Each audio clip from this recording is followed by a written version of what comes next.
Hello friends, आप लोगों की डिमांड पे मैं आप लोगों के लिए आज एक नया टॉपिक लेके आया हूं और इस टॉपिक का नाम है कंपनी इनकॉर्पोरेशन एंड प्रमोटर्स।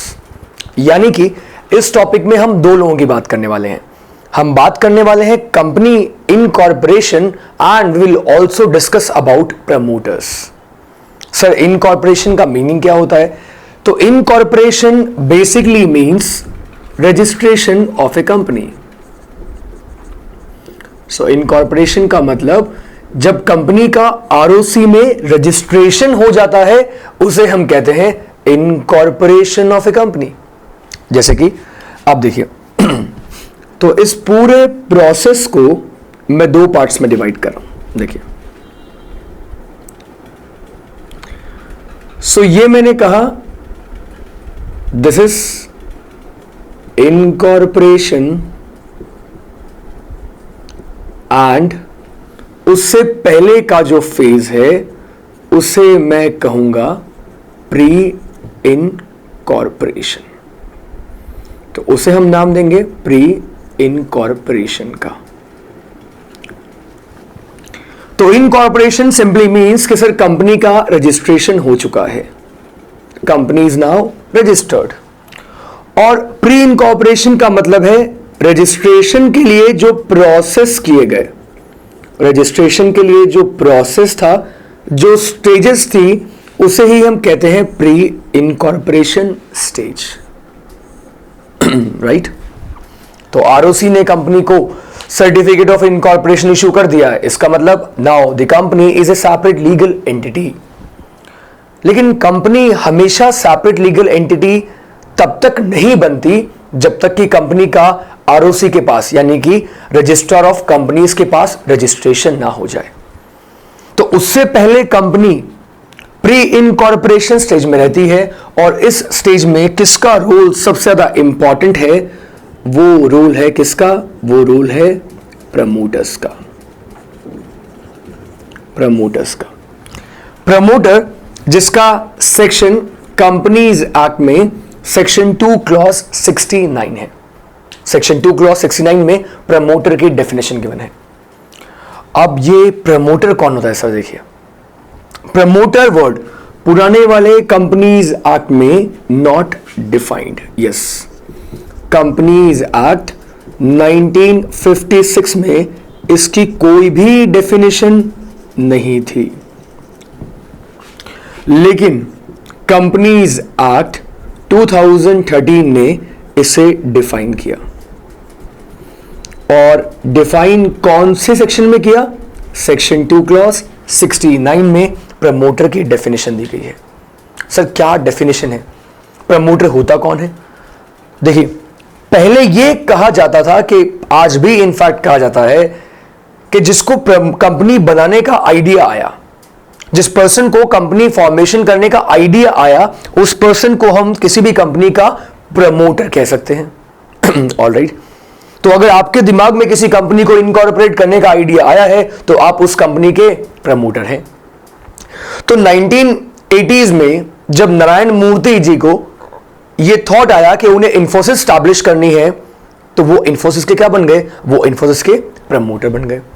अगर सचिन बंसल एंड बिनी बंसल को फ्लिपकार्ट बनाने का आइडिया आया तो फ्लिपकार्ट के क्या बन गए? वो फ्लिपकार्ट के प्रमोटर बन गए, क्योंकि उनके दिमाग में आइडिया आया था कि उन्हें एक नई कंपनी स्टार्ट करनी है। लेकिन क्या कंपनीज एक्ट में एग्जैक्ट डेफिनेशन है? नहीं। कंपनीज एक्ट कुछ और बातें भी कहता है रिगार्डिंग प्रमोटर। सो कंपनीज एक्ट कहता है कि प्रमोटर के बारे में 3 चीजें देखनी है। First one is P, second one is C and third one is A. तो इसे मैं पी सी ए 3 पार्ट्स में डिवाइड कर रहा हूं। पी का मीनिंग क्या होता है, सी का मीनिंग क्या होता है, ए का मीनिंग क्या होता है, अभी मैं आपको बताता हूं। देखिए, so P stands for prospectus, C stands for control and A stands for advice. Prospectus, control, advice.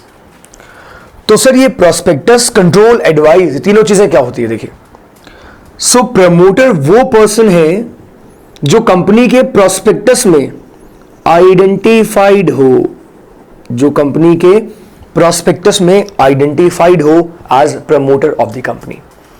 अगर प्रोस्पेक्टस में नहीं है तो अगर वो कंपनी की एनुअल रिटर्न में ऐसा लिखा हो। तो जब कंपनी अपने प्रोस्पेक्टस की फाइलिंग करती है पब्लिक इशू में फंड रेजिंग करने के लिए, तो कंपनी के प्रोस्पेक्टस में जिस पर्सन का नाम लिखा होता है प्रमोटर के आगे, उसे हम कंपनी का प्रमोटर मान लेंगे। और अगर उसमें नहीं है तो कंपनी के एनुअल रिटर्न में लिखा हो कि मिस्टर XYZ हमारी कंपनी के प्रमोटर है। अगर ऐसा नहीं है, मान लीजिए प्रोस्पेक्टस में किसी पर्सन का नाम नहीं है, एनुअल रिटर्न में भी नाम नहीं है, तो हम क्या बोलेंगे?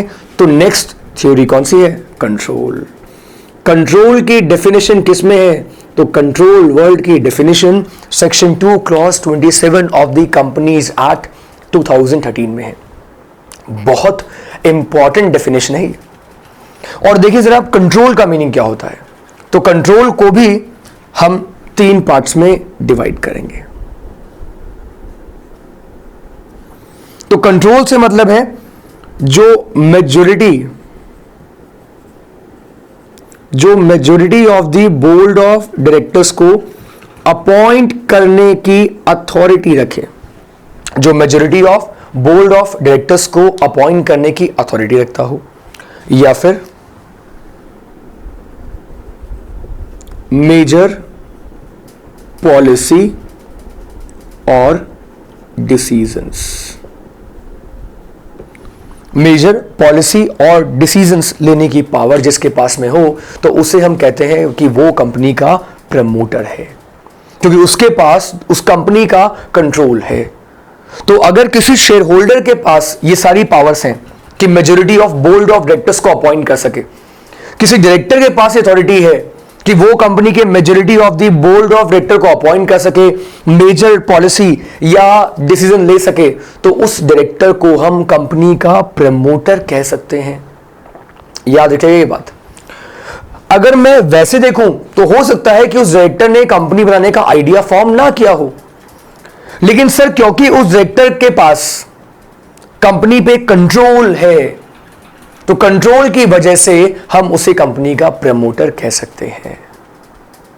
और तीसरा आया जिस पर्सन की एडवाइस पे board of directors are accustomed to act, जिसकी एडवाइस पे board of directors are accustomed to act. तो बोर्ड ऑफ डायरेक्टर्स किसकी एडवाइस पे काम करते हैं, इसकी जरा अभी हम लोग बात करते हैं। तो बोर्ड ऑफ डायरेक्टर्स किसके एडवाइस पे काम करते हैं? देखिए, तो मेरे कुछ स्टूडेंट्स मुझसे हमेशा ये बात पूछते हैं, सर बोर्ड ऑफ डायरेक्टर्स को ना CS भी एडवाइस देते हैं और उनकी एडवाइस पे भी बोर्ड ऑफ डायरेक्टर्स काम करते हैं, तो क्या हम चार्टर्ड अकाउंटेंट को या कंपनी सेक्रेटरी को कंपनी का प्रमोटर कह सकते हैं? तो मेरा आंसर है नो, क्योंकि ये जो डेफिनेशन है प्रमोटर की, ये डेफिनेशन क्लियर करती है कि जो प्रोफेशनल एडवाइस देते हैं कंपनी को, जैसे कि CS या चार्टर्ड अकाउंटेंट, उन्हें हम प्रमोटर की डेफिनेशन में इंक्लूड नहीं करते। तो जिस पर्सन के एडवाइस पे board of directors are accustomed to act, जो उसके एडवाइस पे काम करते हैं, उसे हम कंपनी का प्रमोटर कह सकते हैं। तो तीनों में से कोई भी कंडीशन अगर सेटिस्फाई हो रही है तो हम बोल सकते हैं कि सर वो पर्सन कंपनी का क्या है, वो पर्सन कंपनी का प्रमोटर है। तो आज के बाद हमें एक बात तो ये याद रखनी है कि जिसको सिर्फ कंपनी बनाने का आइडिया आया वो कंपनी का प्रमोटर हो, ऐसा जरूरी नहीं है। हो सकता है कि वो कंपनी का प्रमोटर हो, लेकिन उसके बाद भी अगर इन फ्यूचर कंट्रोल किसी और पर्सन का आ गया तो वो भी कंपनी का क्या बन गया, वो भी कंपनी का प्रमोटर बन गया। अब तो यानी कि इस प्री इनकॉर्पोरेशन स्टेज में किसका रोल इंपॉर्टेंट है? इस प्री इनकॉर्पोरेशन स्टेज में रोल इंपॉर्टेंट है प्रमोटर का। और ये हमने प्रमोटर की डेफिनेशन देखी 2 क्लॉज 69 और साथ में एक सेक्शन देखा 2 क्लॉज 27। अब इससे आगे बढ़ते हैं और कुछ और बातें प्रमोटर के बारे में डिस्कस करते हैं। अब मैं आपसे एक छोटा सा क्वेश्चन पूछता हूं, क्या प्रमोटर कंपनी का एजेंट होता है? यानी कि जो प्रपोज्ड कंपनी है, क्या ये उस कंपनी का एजेंट है? And the second question is, क्या प्रमोटर कंपनी का ट्रस्टी है या नहीं? अगर प्रमोटर कंपनी का एजेंट है तो कंपनी क्या बन गई? कंपनी बन गई principal. Yes, as per the Indian contract act, agency का टॉपिक, एजेंसी के टॉपिक में लिखा हुआ है कि एक प्रिंसिपल होता है, एक एजेंट होता है, and agent works on the behalf of principal. Principal के बिहाफ पे एजेंट वर्क करता है। तो क्या प्रमोटर कंपनी का एजेंट होता है? ये जरा आप मुझे बताइए, क्या ये एजेंट है अपनी कंपनी का? लॉजिक लगाइए।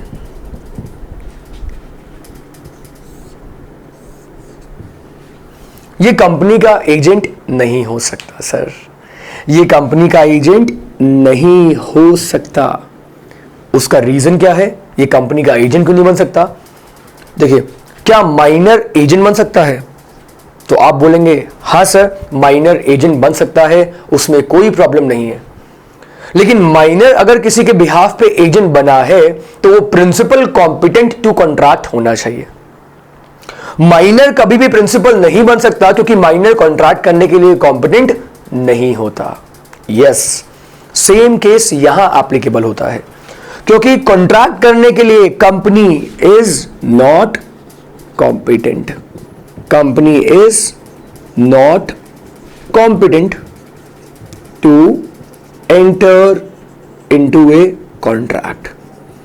कंपनी कॉन्ट्रैक्ट करने के लिए कॉम्पिटेंट होती है, लेकिन कंपनी इनकॉर्पोरेट करने के बाद कॉन्ट्रैक्ट कर सकती है। बिफोर इनकॉर्पोरेशन कंपनी कॉन्ट्रैक्ट करने के लिए कॉम्पिटेंट नहीं होती।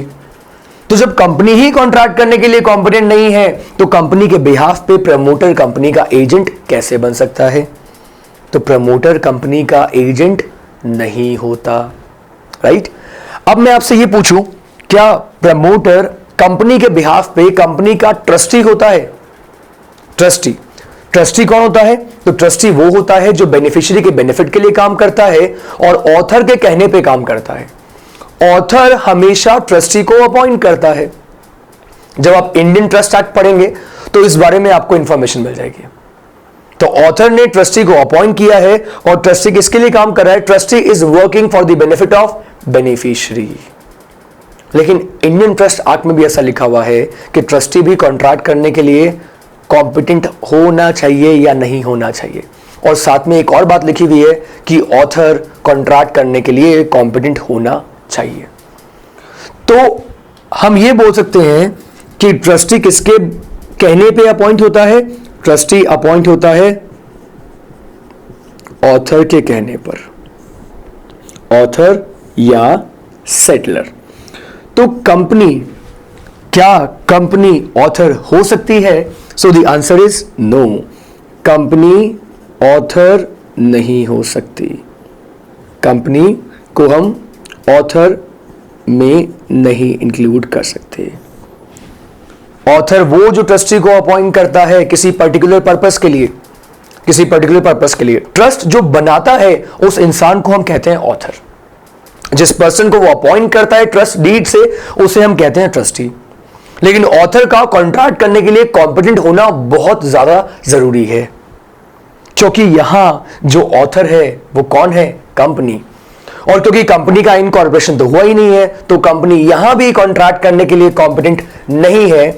इसलिए हम बोल सकते हैं कि प्रमोटर कंपनी का ट्रस्टी भी नहीं होता। तो ना तो प्रमोटर कंपनी का एजेंट होता है और ना ही प्रमोटर कंपनी का ट्रस्टी होता है। तो एग्जैक्टली सर प्रमोटर होता कौन है? तो मैं ऐसे बोल सकता हूं कि ये क्वासी एजेंट है या क्वासी ट्रस्टी है। ये क्वासी एजेंट है एंड क्वासी ट्रस्टी है। क्वासी का मतलब वैसा, नॉट एग्जैक्टली।